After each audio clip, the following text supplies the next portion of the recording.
Вы смотрите новости Татарстана. В студии Алексей Калиничев. Здравствуйте. И мы продолжаем рассказывать вам о знаковых событиях столетней истории ТАССР, которые произошли в этот день. Итак, 8 февраля. Ровно 98 лет назад, в этот день 1928 года, в ТАССР приняли постановление о введении латинской графики для татарской письменности. Движение латинистов возглавили писатель Шамиль Усманов и ученый Фатых Сайфи Казанлы. А 8 февраля 1945 года был совершен подвиг, который навсегда войдет в историю страны. Казанский летчик Михаил Девитаев бежал из фашистского плена прямо на вражеском самолете. Это то, чем 8 февраля запомнился в истории. Ну а мы расскажем о событиях этого дня. Яркий, незаурядный, успешный. Он мог сделать еще очень много. Сейчас вот сижу, и мне кажется, сейчас встанет, и что-то скажет. В Казани простились с депутатом Госдумы Айратом Хайруллиным. С панихиды Зарина Ахметова. Духовные дела федерального значения. Крайне важно, чтобы Академия была не только образовательным центром. Что сегодня обсуждали в Болгаре, узнал Дмитрий Аринин. По следам диких животных. Следы лисицы, которая идет с восхода на запад. В Татарстане началась лесная перепись. Кого и зачем считает, знает Наталья Мезина. Тысячи любителей здорового образа жизни на одной лыжне. Никакие таблетки не надо. Пробежал и хорошо. Почему для занятия спортом никакой возраст не помеха? Знает Сергей Хайдаров.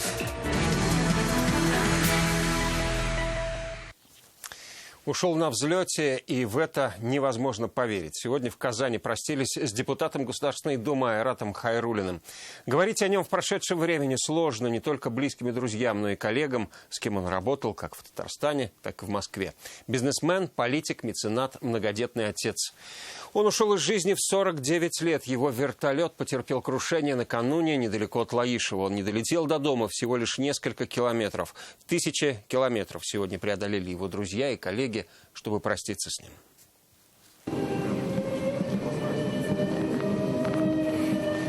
Когда нам родители давали по конфетке в детстве, я ее быстро свою съедал, а Айрат отдавал мне свою половину. Делиться тем, что у него есть, он умел с детства. На вопрос «почему?» отвечал: вдвоем вкуснее. На панихиде Илшат Хайруллин вспомнил: младший брат всегда давал ему в дорогу конфеты. Потому сегодня пришел не с пустыми руками.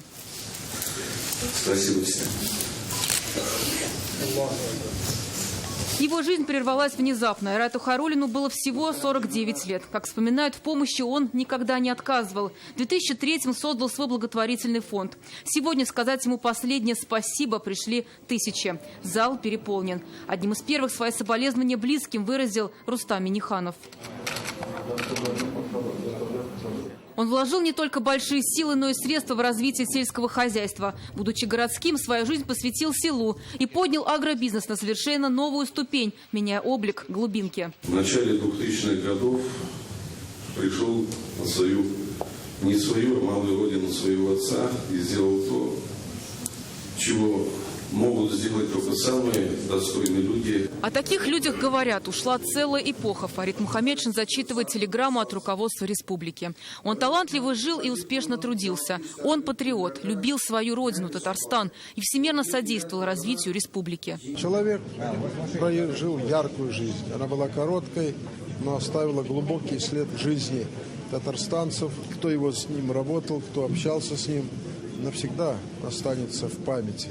А пословица или поговорка, которая есть в народе: пока мы помним, он жив, я думаю, он таким живым и останется в нашей памяти. В моем сердце, конечно, этот человек, он навсегда сохранится как пример самого самоотверженного патриота нашей республики. Айрату Хайруллину не было и 30, когда он стал успешным бизнесменом, а в 33 – депутатом Госдумы. Интересы республики он лоббировал на самых высоких уровнях. Прощаться с ним приехали из Москвы. Слушал и слышал каждого, говорят депутаты. Был человеком дела и действий. При обсуждении законопроектов предлагал, спорил, отстаивал интересы сельхозпроизводителей. Профессиональный человек, знающий сельское хозяйство, умелый управленец и организатор, создал одно из уникальных предприятий в Российской Федерации.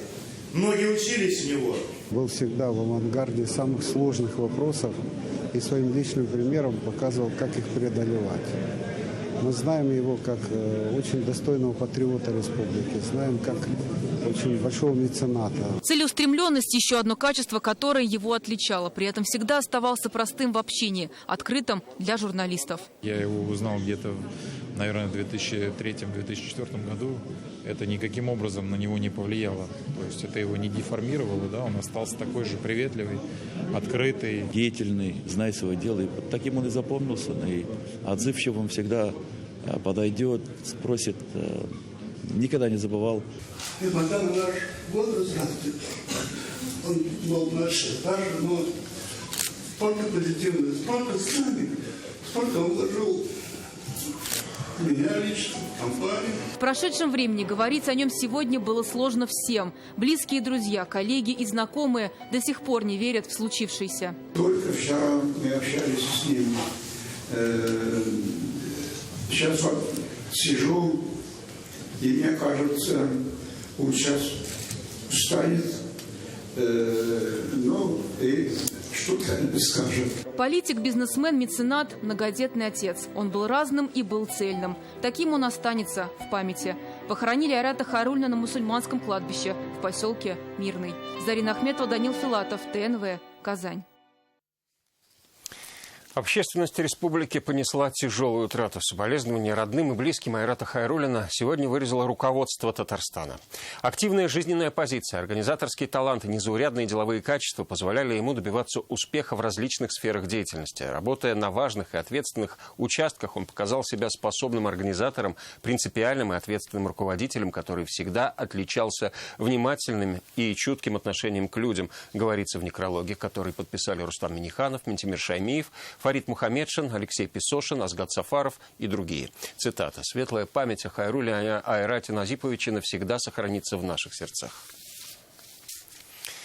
Телеграмму со словами соболезнования направил Дмитрий Медведев. «Примите мои глубокие и искренние соболезнования. Яркий, неординарный человек. Он смог неоднократно проявить свой талант. Талант бизнесмена, талант политика. Вся его профессиональная жизнь, на каких постах бы он ни работал, какие бы должности ни занимал, была посвящена созиданию», отметил Дмитрий Медведев.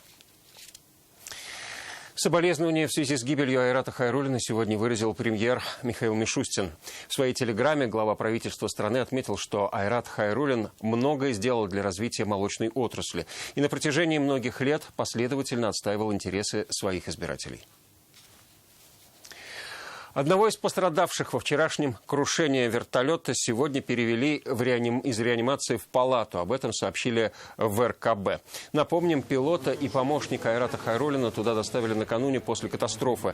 По данным медиков, второй пострадавший все еще в реанимации. Ему провели операцию, пациент находится под интенсивным наблюдением врачей.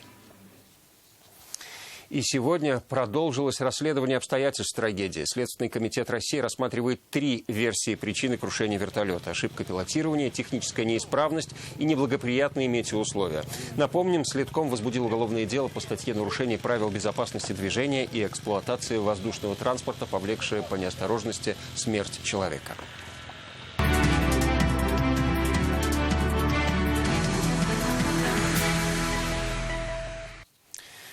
Болгарская исламская академия должна составить конкуренцию лучшим образовательным учреждениям мира. Такую цель поставили на первом заседании попечительского совета вуза.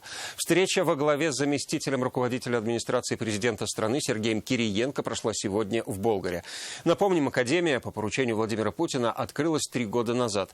Что уже удалось достичь, какие планы существуют, расскажет Дмитрий Аринин.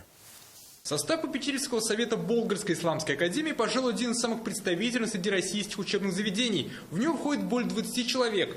Это руководство федеральных министерств, главы регионов, руководители крупных компаний, а также видные ученые.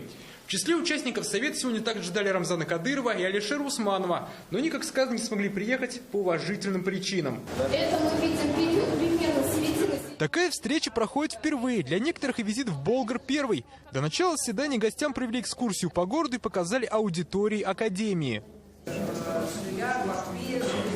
Как отметил председатель попечительского совета Сергей Кириенко, задачи перед академией амбициозные. Она должна составить конкуренцию лучшим духовным вузам мира. Нам очень важную задачу поставил президент России Владимир Владимирович Путин по восстановлению и развитию такой традиционной отечественной исламской богословской школы. Уже несколько лет в России работает фонд поддержки исламской культуры и образования. Сейчас необходимо продумать и конкретизировать, как он может лучше помочь академии. Поддерживать собираются студентов, преподавателей и выпускников. Крайне важно, чтобы академия была не только образовательным центром, но и выступала в качестве ведущей интеллектуальной площадки российского ислама. Стала центром выработки концептуальных решений по основным вопросам развития мусульманской умы страны. Отстаивала позиции России на международной арене. В минувшем году состоялся первый выпуск Болгарской исламской академии. Дипломы получили 6 докторов мусульманского богословия. Раньше специалистов такого уровня в нашей стране не готовили. Богословов ждут в регионах. С их помощью предстоит поднять уровень религиозного образования. Сегодняшнее наше пребывание здесь – это как раз движение на этом пути. Создаются такие достойные учебные заведения, где представители наших религиозных общин могут получить достойный уровень образования. Сейчас в академии более 100 студентов. Лекции читают российские и зарубежные ученые. Она прошла очень большой путь. Мы видим, насколько увеличился и фонд библиотеки, насколько улучшились условия для обучения студентов здесь. Мы все чувствовали нехватку, во-первых, кадров, которые могли бы развить великолепную отечественную школу богословия, исламского, теологии, науки. Сегодня представили стратегию развития академии. В ее структуру войдут Всероссийская библиотека ислама и Центр межрелигиозного диалога. В структуре академии создается учебно-методический центр развития исламского образования, который будет осуществлять подготовку образовательных стандартов, программ, учебно-методических комплексов, отслеживать их внедрение в образовательные процессы, проводить мониторинг качества мусульманского образования в медресе и исламских институтах. Главный итог встречи – за качество религиозного образования в стране взялись всерьез, а такой серьезный кворум призван решить эту задачу. Дмитрий Айринин, Алмаз Зиединов, ТНВ, Болгар. Марат Хуснуллин создал штаб для выполнения национального проекта «Жилье и городская среда». Об этом он сообщил на совещании с регионами. Теперь каждую неделю вице-премьер России будет проводить заседания с участием отстающих регионов. Здесь будут разбирать причины задержек строительства домов и ввода их в эксплуатацию. Кроме того, Марат Хуснуллин будет приезжать в разные уголки России и выслушивать на местах, какая кому нужна помощь. В этом году в республике с учетом индивидуального строительства построят больше 10,5 тысяч и отремонтируют 788 многоквартирных домов. Об этом сообщили на традиционном совещании с участием президента. Сегодня введено 9% от общего плана. Всего же построят 130 домов по социальной ипотеке, 177 по программе инвестиционного жилья. 728 семей улучшат условия по программам государственной поддержки. По 600 детям-сиротам для начала конкурсных процедур все жилые помещения направлены на согласование, подбор жилых помещений направлен на согласование Министерства образования. По 46 многодетным семьям на текущую дату 10 сертификатов оформлены, по остальным ведется работа с муниципальными образованиями. Информация о зараженных коронавирусом в Татарстане – фейк. Так в управлении Роспотребнадзора по республике прокомментировали гуляющую по мессенджерам аудиозапись, в которой говорится о девушке из Альметьевска, которая побывала в Китае. Якобы она прибыла в Казань и в рейсовом автобусе могла заразить других людей. Есть и якобы справка с симптомами. Информация в социальных сетях о жительнице Альметьевска, вернувшейся из КНР и якобы не прошедшей медицинское обследование, является фейком и не соответствует действительности. Справка в сети не является официальным документом. Случаев коронавирусной инфекции в Республике Татарстан нет. Следствие ведут егеря. В Татарстане проходит лесная перепись. По следам диких животных учетчики фиксируют численность лосей, косуль, кабанов, лис и зайцев. Как повлияла аномально теплая зима на зверей в этом году, выясняла Наталья Мезина. В данный момент мы видим следы лисицы, которая идет с восхода на запад. По горячим следам более 400 егерей отправляются считать не только лисиц. Лоси, кабаны, косули, зайцы-беляки и русаки. Всего 17 видов животных в Татарстане. Охотничье поголовье учитывает ежегодная лесная перепись. Лось где-то на 14% поднялся. Это нас радует всегда. Косули на 25%. Тетерев тоже стал уже подниматься. Численность растет, однако нынешняя аномальная зима добавила трудностей животным. Косулям сейчас сложно найти корм, а медведь и вовсе вышел из спячки. Недалеко деревня Ильинка выходил медведь. Как шатун, прямо в деревню пришел, натоптал и ушел. В этом году в связи с теплой зимой затирку следов разрешили проводить на снегоходе. Площадь Зеленодольского охотхозяйства 28 тысяч гектар, и пройти его на лыжах не так-то просто. Длина маршрута 16 тысяч километров. Это почти половина длины экватора. Его проходят дважды. С собой навигатор, журнал и теплые валенки. На поиски уходит до 4 часов в день. Снег – это как чистая бумага. Да, на ней все написано, только уметь читать следы. Да, отобразить ее на учетной карточке, предоставить. Есть определенные формулы, которые позволяют нам, значит, подсчитать количество зверя. От результатов переписи зависят лимиты на охоту в новом сезоне. Сейчас учетчиками обследовано уже 65% маршрутов. Сколько диких животных живет в нашей республике, станет известно 28 февраля. Наталья Мезина, Вадим Илларионов, ТНВ, Зеленодольский район. Скользкий лед, практически нулевое сцепление с трассой и неожиданные повороты. Сегодня в Высокогорском районе на лед вышли титулованные автогонщики не только из Татарстана, но и других регионов России. 30 команд стали участниками первого этапа чемпионата республики «Битва на льду». В этом году ледовые гонки в новом формате.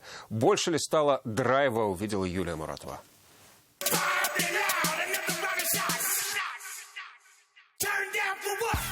На старте 12 сильнейших спортсменов. Все титулованные автогонщики, только вместо привычных треков ледовая трасса. Так сегодня стартовал чемпионат «Битва на льду». Приезжали заранее, тренировались на этой трассе. В принципе, в зимних гонках самое сложное – это старт.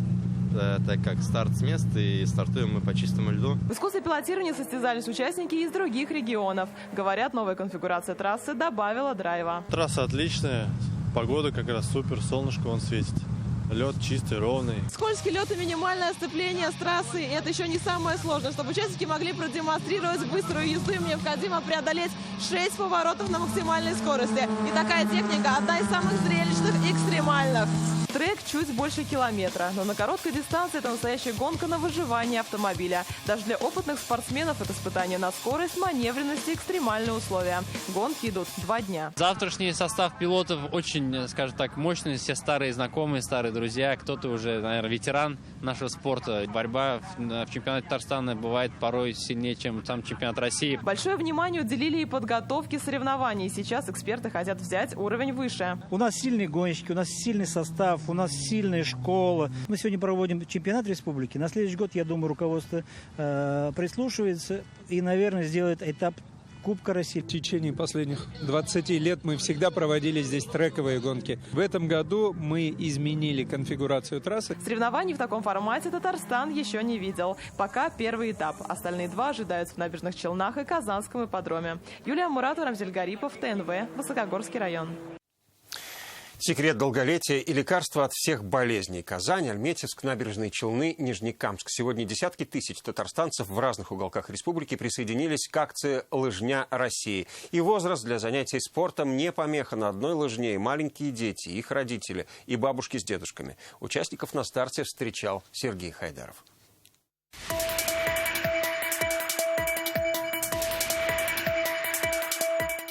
Все наслушались напутственных речей, каждый съел примерно поровну харчей, но но судья не зафиксирует ничьи. Вы когда-нибудь видели столько лыжников в одном месте? И это только Юдино. На лыжню здесь вышли несколько тысяч любителей спорта. Самым быстрым в первой гонке оказался главный автоинспектор республики. Любовь к лыжам еще с момента, когда я пришел в госавтоинспекцию, нам привил Ревкан Нургалевич Миниханов. И вся госавтоинспекция дружно и весело, в том числе и сегодня, с удовольствием встает на лыжи и, более того, обучает этому своих детей. Моя мечта сбылась, наконец госавтоинспекция вернула первое место. Я поздравляю. В этой же гонке и министр спорта Татарстана. Результат не важен, сам факт, что люди приезжают, многие с семьями, многие с друзьями. Просто атмосфера праздника. Лыжня России – это давно семейный праздник. Мамы, папы, бабушки и дедушки катают все от мала до велика. Заказал Деду Морозу подарок лыжи, чтобы участвовать на этих гонках. Вот я так понимаю, подарок от Деда Мороза, да? Да. Хороший подарок Дед Мороз подарил? Да. На самом деле одно удовольствие сегодня находиться среди лыжников. Посмотрите только, целое море спортсменов сейчас двигается позади нас. И всего им придется преодолеть 2 километра. Ну как придется? Скорее всего, они это делают с удовольствием. Хорошо. Замечательно. Опытные лыжники утверждают, что для них это не просто спорт, а эликсир молодости. Никакие таблетки не надо. Пробежал и хорошо. На лыжи сегодня встали любители спорта по всей республике. К примеру, в Альметьевске гонку посвятили 75-летию со Дня Победы. Очень хорошее настроение, людей очень много. Настоящий праздник и память о наших дедах, отцах. На лыжню вышли и бугульминцы, мороз и солнце, что еще нужно для хорошей гонки, говорят они. В первую очередь радуюсь, что сегодня погода повезло, хотя достаточно прилично морозит, но тем не менее в этом году на лыжню вышло намного больше людей, чем в прошлом. Лыжные гонки в Татарстане настоящий тренд, и это подтверждают масштабы. Только в столице в них приняли участие больше 20 тысяч человек. Сергей Хайдаров, Ильшат Мухаметов, ТНВ Казань. Так заканчивается неделя. Интернет-версию итогов прошедших 6 дней читайте на сайте газеты «Реальное время». Ну а все репортажи этого выпуска можно увидеть на сайте нашей телекомпании, а также на канале YouTube. Ну а сейчас все самое интересное в интернете за неделю увидите в традиционной субботней рубрике «В сети». Я же с вами прощаюсь до следующего выпуска. Всего вам доброго.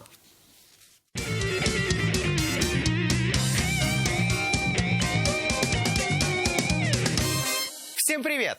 В сети сейчас люди делятся на 2 типа. Одни скажут, еще 1 неделя прошла, а другие скажут, йо-хо, еще 1 неделя. И неясно, в чем дело, с чем это связывать, с уровнем счастья людей или с коронавирусом, который обсуждают в каждом углу интернета. Так в сети появилась фотография новой больницы в Китае, которую построили за 10 дней. Вот это скорость, молодцы. Будем надеяться, что все будет хорошо. А пока несколько интересных новостей интернета. Это рубрика «В сети». Начнем. В сети гуляет ролик с новым методом покупки продуктов в магазине. А что, так можно было? Именно так сейчас отреагировали все телезрители. Волна пранков дошла и до Казани. Если что, пранк – это ролики, в которых обычных граждан ставят в не самые ловкие ситуации. Но нашего героя нашли и наказали. Так что, если вдруг желаете снять такой же пранк, то снимайте что-то интересное, а не глупое. В Казани замечено огромное количество танцоров. Почему именно танцоров, сейчас сами поймете.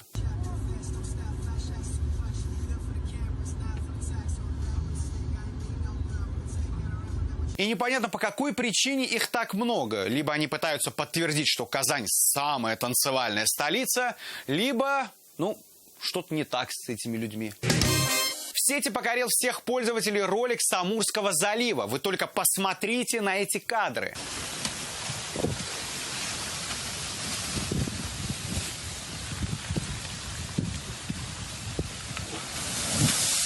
Вода толкает огромные ледяные глыбы на берег. Красота! И здесь даже спецэффекты не нужны. Можно сразу снимать какой-нибудь блокбастер. У нас в Казани из-подо льда может только песок выйти, которым засыпали нашу бедняжку. В сети замечен тренер года. Этот ролик из Турции, и видно, что тренер умеет мотивировать. Уверен, они потом всех там порвали. Причем после просмотра этого ролика сразу вспоминается знаменитый тренер Омского Газмяса. Сколько вы жмутить меня еще будете? А сейчас наша традиционная рубрика «В сети с президентом». Неделя президента началась в Соединенных Штатах Америки, где президент встретился с генеральным секретарем ООН. Далее встреча с Маратом Хуснуллиным, новым заместителем председателя правительства России. Далее вместе с Германом Грефом на конференции.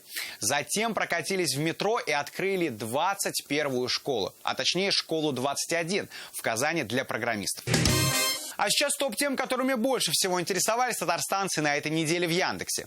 На первом месте по-прежнему коронавирус. Вторую строчку занимает премьера фильма 1917 про Первую мировую войну. И замыкает топ новый фильм «Маленькие женщины». История о 4 совершенно разных сестрах. На этом сегодня все. Пишите, присылайте свои фото и видео. Короче говоря, будьте в сети. Пока!